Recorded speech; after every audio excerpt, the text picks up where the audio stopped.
Senhor esteja convosco. Ele está no meio de nós. Proclamação do Evangelho de Jesus Cristo, segundo São João. Glória a vós, Senhor.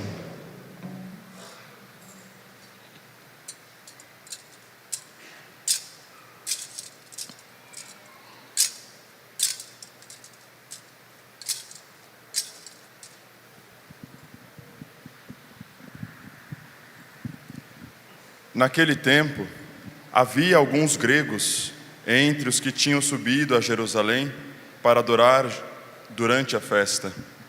Aproximaram-se de Filipe, que era de Betsaida da Galileia, e disseram: Senhor, gostaríamos de ver Jesus. Filipe combinou com André, e os dois foram falar com Jesus. Jesus respondeu-lhes: Chegou a hora em que o Filho do Homem vai ser glorificado.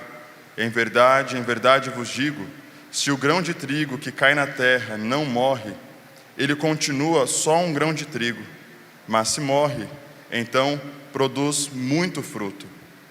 Quem se apega à sua vida, perde-a, mas quem faz pouca conta de sua vida neste mundo, conservá-la-á para a vida eterna.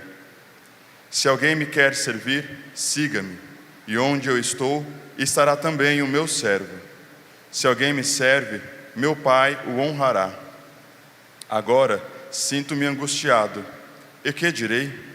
Pai, livra-me desta hora. Mas foi precisamente para que esta hora que eu vim. Pai, glorifica o teu nome. Então veio uma voz do céu: eu o glorifiquei e o glorificarei de novo. A multidão que aí estava e ouviu, dizia que tinha sido um trovão. Outros afirmavam: foi um anjo que falou com ele. Jesus respondeu e disse: essa voz que ouvistes não foi por causa de mim, mas por causa de vós. É agora o julgamento deste mundo. Agora o chefe deste mundo vai ser expulso. E eu, quando for elevado da terra, atrairei todos a mim. Jesus falava assim para indicar de que morte iria morrer. Palavra da salvação. Glória a vós, Senhor. Hoje então nós estamos celebrando o 5º domingo da Quaresma. Na próxima semana, no próximo domingo, domingo de Ramos, nós entramos então na Semana Santa. A liturgia de hoje nos propõe novamente, e ela vai novamente insistir em duas questões: a aliança que Deus faz com o homem e o chamado que Deus faz ao homem de conversão. Constantemente nós ouvimos isso durante todas as liturgias da Quaresma, porque de fato, como eu dizia na semana passada, o padre insistia nisso, nós estamos dentro desse retiro quaresmal. E esse retiro quaresmal, ele implica um ato nosso, um ato de conversão, uma mudança de atitude, uma mudança de caminho. E Deus ainda deseja a nossa transformação, a transformação do nosso coração. A primeira leitura de hoje, leitura do profeta Jeremias, nos coloca que Jeremias, ele está situado, só um momento aqui, ele exerce o seu profetismo depois da destruição do templo de Jerusalém pelos babilônicos. E a maior parte dessa sua missão se dá no Reino do Sul, em Jerusalém. Durante o período dele de profetismo, reinava então o rei Josias. E o profeta, junto com o rei Josias, eles se empenhavam em um constante apelo à conversão, em um constante apelo para que o povo deixasse de adorar outros deuses e passasse a adorar somente o único Deus verdadeiro, o Deus que nós acreditamos. Mas irmão, por que Deus pede constantemente a nossa conversão? E isso é um processo que nós faremos desde quando nós tomamos consciência do pecado até o dia de nossa morte. Primeiro, porque nós somos feitos para a felicidade e para sermos imagem e semelhança de Deus. E quando nós não entramos no processo de conversão, nós deformamos aquilo que nós somos. filhos de Deus. Nós deformamos a imagem de Deus.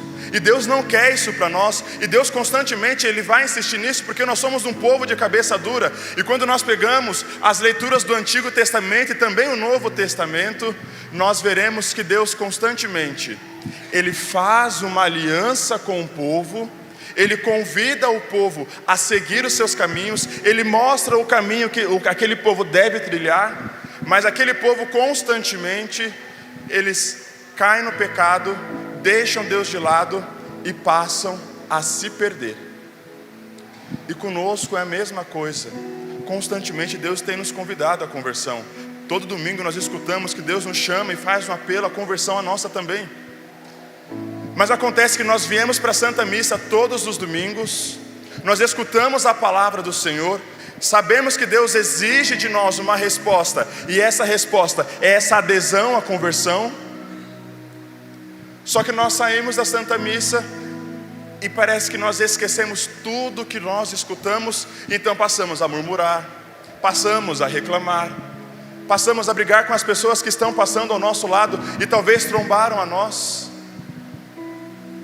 E são pecados, e são faltas que nós vamos cometendo, que implica também na nossa salvação, porque vai acumulando de pecado em pecado, nós vamos tratando o nosso irmão mal, vamos tratando o próximo mal, e isso vai fazendo o quê? Com que nós vamos, é como se nós fôssemos perdendo a imagem e semelhança que o outro também possui.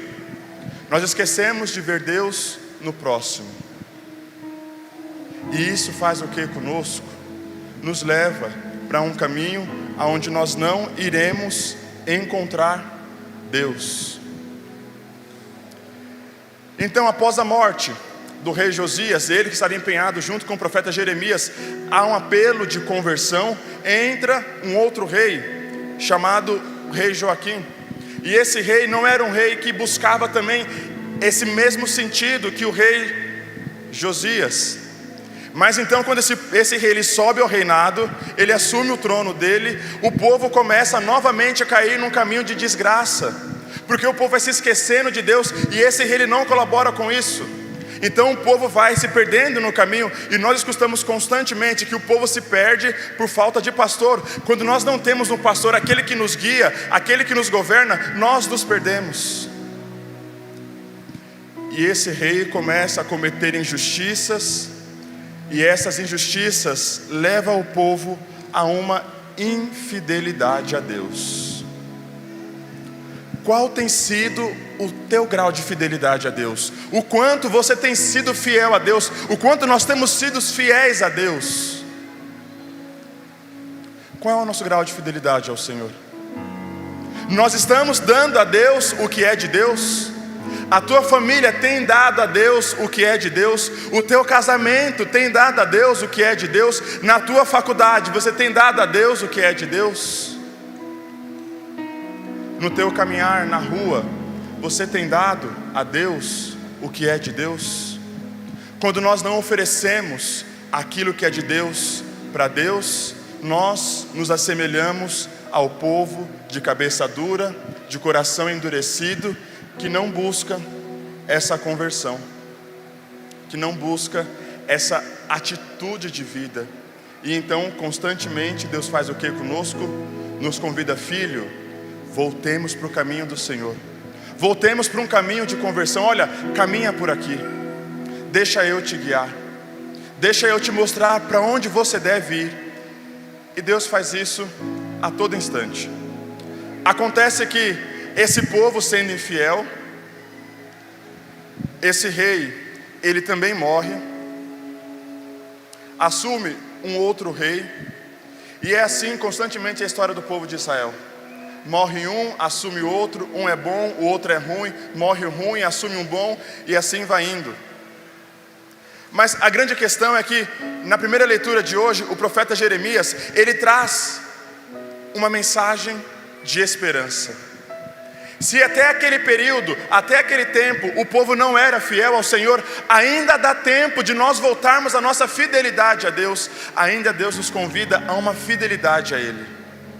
Deus ainda nos convida a voltarmos à nossa vida de oração, a nossa vida de comunhão. Deus ainda nos convida a buscarmos a nossa confissão sacramental. Para que nós possamos ter comunhão com Ele, nós precisamos sair do pecado. E esse querer sair do pecado também vem de Deus, mas exige uma resposta nossa, uma resposta tua. Você precisa buscar o sacramento da confissão para reatar essa aliança com Deus. Acontece que morre então esse segundo rei, assume um outro rei que faz com que a metade da população de Jerusalém ela seja deportada para a Babilônia. E então aquele povo que sobra, ele sofre com a invasão. Tudo isso por quê? Porque Deus deseja mostrar para mim, para você, para aquele povo, que Ele é Deus, que Ele é o Senhor, que Ele deseja estar ao nosso lado, que Ele deseja caminhar ao nosso lado, que Ele deseja ser o nosso Deus. E toda vez que nós deixamos uma invasão acontecer no nosso coração, nós nos perdemos. Aquele povo se perdeu. E eu não sei como você chegou aqui, eu não sei qual é a invasão que o teu interior, que o teu coração está passando. Não sei que tipo de invasão, talvez se é um vício, talvez se é o teu casamento que está em ruínas, talvez os teus filhos estejam te dando trabalho, talvez tenha faltado esperança, falta de emprego. Eu não sei qual é a invasão que você está sofrendo no teu coração. Eu sei que hoje o Senhor nos convida e Ele nos faz uma promessa. Diz a primeira leitura: o Senhor diz ao profeta: dias virão em que estabelecerei com a casa de Israel e com a casa de Judá uma nova aliança. Versículo 31 da primeira leitura de hoje. Isso é o que o Senhor diz para mim, o Senhor diz para você, que Ele há de estabelecer uma nova aliança. Se até aqui nós caminhamos no pecado, se até aqui nosso coração estava invadido, ei, o Senhor diz: eu farei contigo uma nova aliança.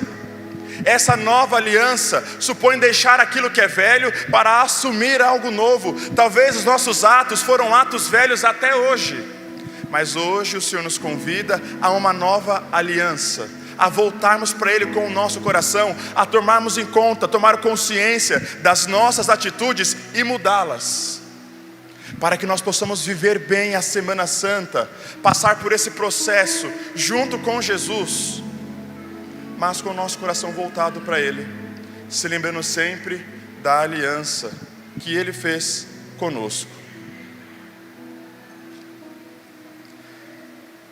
Talvez nós estamos tristes, passando por um processo de depressão, crise de ansiedade. A nossa família não vai tão bem, mas olhemos para Jesus hoje. Olhemos para o Senhor, para aquilo que o Senhor nos promete, para aquilo que o Senhor nos diz. Nós temos a tendência de desacreditarmos daquilo que Deus é capaz de fazer. Só que isso não pode entrar no nosso coração. Esse tipo de pensamento não pode entrar na nossa consciência. Deus não mente. Deus não mente para você. Deus não mente para nós. Eu dizia na semana passada que no Evangelho de São Mateus diz que o Senhor de Jesus diz, saiu da boca de Deus: eu cuido dos lírios do campo, dos pássaros dos céus, e quanto mais vós homens da minha criação. Deus deseja com que nós depositemos nele a nossa confiança, depositemos no Senhor a nossa esperança. Deus nos convida, fala para o seu irmão do lado: irmão, confia no Senhor. Dá um chacoalhão nele, eu quero ouvir a sua voz. Fala: irmão, confia no Senhor. Confia em Deus, irmão. Não perca a esperança.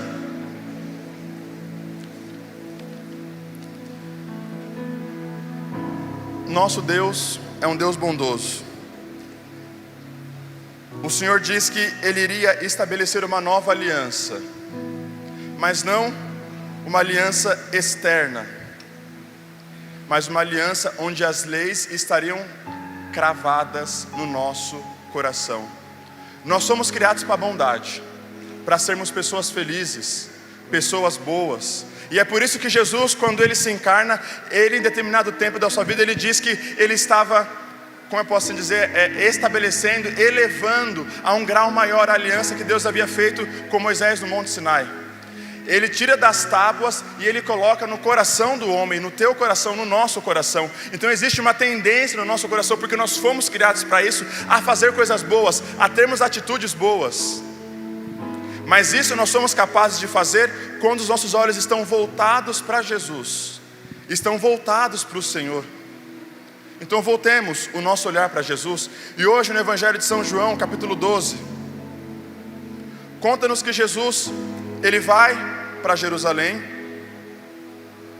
para a festa das tendas, e chegando lá, Filipe e André, eles levam até o Senhor uma pergunta, porque diz também que os gregos foram até aquela festa para ver Jesus.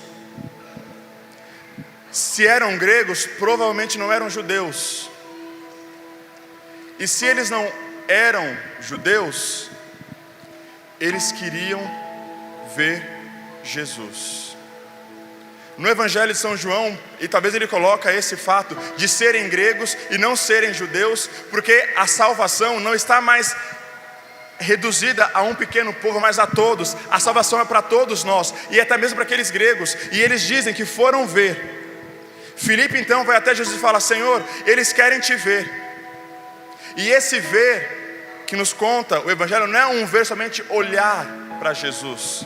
Eles queriam conhecer Jesus, eles queriam conhecer a salvação, eles queriam conhecer aquele amor, aquele homem que pregava a palavra, aquele homem que pregava uma boa nova, e pessoas eram curadas, pessoas eram transformadas, pessoas entravam no processo de conversão para adorar o único Deus. Eles queriam conhecer esse Jesus. Mas eles queriam conhecer esse Jesus porque teve alguém que chegou e falou para eles desse Deus. Alguém falou para esses gregos que Jesus era um homem bom e que Ele era a salvação. E preste atenção uma coisa só: eles não foram para o templo e não foram prestar culto. Eles queriam ver Jesus, ou seja, a salvação não está mais no templo, a libertação não está mais no templo, mas está em Jesus. Cristo é o nosso libertador, Cristo é a nossa salvação, Cristo é o nosso Deus. E se eles foram até lá, é porque houveram pessoas que anunciaram para eles o Evangelho, que anunciaram para eles a boa nova. E talvez hoje o nosso santuário não está mais cheio, porque está faltando nós anunciarmos esse Deus, que é capaz de curar, de libertar, que reata conosco a aliança, que nos chama a trilharmos um caminho novo. E Deus te chama a anunciar onde? Aonde você está, aonde Deus te colocou. É lá que você precisa falar do Evangelho, é lá que você precisa falar de Jesus. Fala para o seu irmão do lado: irmão, fala de Jesus. Dá um chacoalhão nele, assim no ombro dele, e fala: irmão, fala de Jesus. Fala para ele: irmão, você está entendendo o Evangelho de hoje? Fala para ele: você quer assumir essa missão? Então fala para ele: vamos juntos, irmão, vamos assumir juntos essa missão. Então essa é a missão que o Senhor nos convida hoje. Primeiro, Ele renova a aliança na primeira leitura, e agora Ele quer que nós o anunciemos. E para que nós possamos anunciar a Jesus, nós precisamos de uma única coisa. Nós só precisamos de ter no nosso coração o desejo de amar a Deus, de amar ao Senhor. A festa que Jesus subiu para poder celebrar era a festa das tendas, onde eles fazem memória ao período em que o povo ficou caminhando no deserto, o período dos 40 anos. Bento XVI, se não estou enganado, ele diz que não existe um cristão desmemoriado. Nós não podemos ser ruins de memória, nós não podemos esquecer a história de Deus em nossas vidas. Quando nós esquecemos aquilo que Deus fez em nossas vidas, nós nos desviamos do caminho dele. Talvez hoje mais pessoas não estão aqui porque as pessoas se esqueceram de estar em Deus, de serem de Deus. Se esqueceram que Deus é um Deus de promessa, é um Deus que cura, é um Deus que nos liberta, é um Deus que nos transforma, é um Deus que cuida de nós e provém tudo aquilo que nós precisamos. E foi para essa festa, para fazer memória à ação de graças, à bondade de Deus, que eles foram lá então meditar. E que isso acontece até hoje. Essa rememória. Não se esqueça daquilo que Deus te falou, daquilo que Deus tem te falado. Quando você esquecer, quando nós esquecermos aquilo que Deus nos disse, aquilo que Deus tem nos falado, nós seremos infiéis como aquele povo. Nós iremos cair na infidelidade, porque simplesmente esquecemos daquilo que Deus é capaz de fazer. E nós nos tornamos infiéis e deixamos com que outros deuses tomam conta do nosso coração, com que outras pessoas tomem conta do nosso coração, com que as ideologias desse mundo, e que nós estamos no meio delas, tomem conta do nosso coração, e facilmente nós nos perdemos. E facilmente a nossa família, que é chamada a estar unida, eu pego um telefone e dou a meu filho como um anestésico para ele me deixar em paz, e deixo ele o dia inteiro naquele telefone. Eu estou passando por desespero financeiro e eu recorro a toda e qualquer outra maneira, outra forma, outras práticas, para que eu possa me restabelecer. Eu então me torno desonesto, eu então sou grosseiro, acabo passando a perna nas pessoas que estão ao meu redor. Tudo isso por quê? Porque eu estou pensando em mim, porque eu me esqueci daquilo que Deus falou para mim, porque eu me esqueci o Deus que eu tenho servido, um Deus que é meu Pai, um Deus que é o meu Senhor, um Deus que cuida de mim. Portanto, hoje, voltemos o nosso coração para o Senhor, voltemos a nossa família para o Senhor, voltemos a nossa história para o Senhor. Hoje Ele refaz essa aliança, para que na semana que vem nós possamos rememorar, passar com Jesus, caminhar com Ele, os passos que Ele deu, com o nosso coração liberto, com o nosso coração em paz, por estarmos servindo a um Deus que disse que iria subir na cruz, que iria ser glorificado na cruz, e nos traria a salvação. Quando o Senhor assume a cruz, Ele conclui a sua aliança conosco, uma aliança eterna que jamais pode ser quebrada. Ninguém mais pode quebrar a aliança. Mas ainda assim, no nosso pecado, nas nossas faltas, nós sendo infiéis a Deus, podemos perder a salvação. Mas não é isso que Deus quer. Não é isso que o Senhor quer. Portanto, hoje, voltemos o nosso coração ao Senhor e deixemos com que Ele nos transforme, nos mude e nos faça crescer nele. Passando por esse processo de conversão, por esse processo de transformação, nós possamos ser pessoas melhores, pessoas que refletem a imagem e semelhança de Deus aonde quer que nós estejamos. E eu dizia em casa para os irmãos isso uma vez, que a nossa presença religiosa, nós precisamos incomodar aonde nós estivermos, aonde o Senhor nos colocar, nós precisamos apontar para Deus, de tal maneira que as pessoas se questionem, qual é o Deus que Ele tem servido? Qual é a religião que eles têm buscado o Senhor? E dessa forma então, nós iremos fazer com que o reino cresça, com que a salvação se expanda para todos, para qualquer pessoa, para qualquer membro de nossa família, para onde nós estivermos. Peçamos hoje ao Senhor que nos conceda essa graça, de um coração simples, um coração que deseja mudança e um coração que confia em Deus, a partir dessa nova aliança que Ele faz conosco. Amém? Coloque a mão no seu coração, um minutinho, baixa a cabeça e fala para Jesus, fala: Senhor, eu quero, Senhor. Se você deseja, é uma oração pessoal, é uma intimidade sua com Deus. Fala: Senhor, eu quero essa nova aliança, Jesus. Eu desejo, Senhor, anunciar o Teu reino. Eu desejo a conversão na minha vida. Eu desejo mudar e transformar a minha família, Jesus, com a Tua graça. Eu quero confiar mais em Ti, Jesus. Eu quero depositar em Ti, Senhor, a minha esperança, a minha fé, a minha dificuldade. Talvez o meu coração foi invadido hoje pela desesperança, mas em Ti eu renovo e refaço, Jesus, o meu ato de fé, porque, Jesus, eu confio em Ti.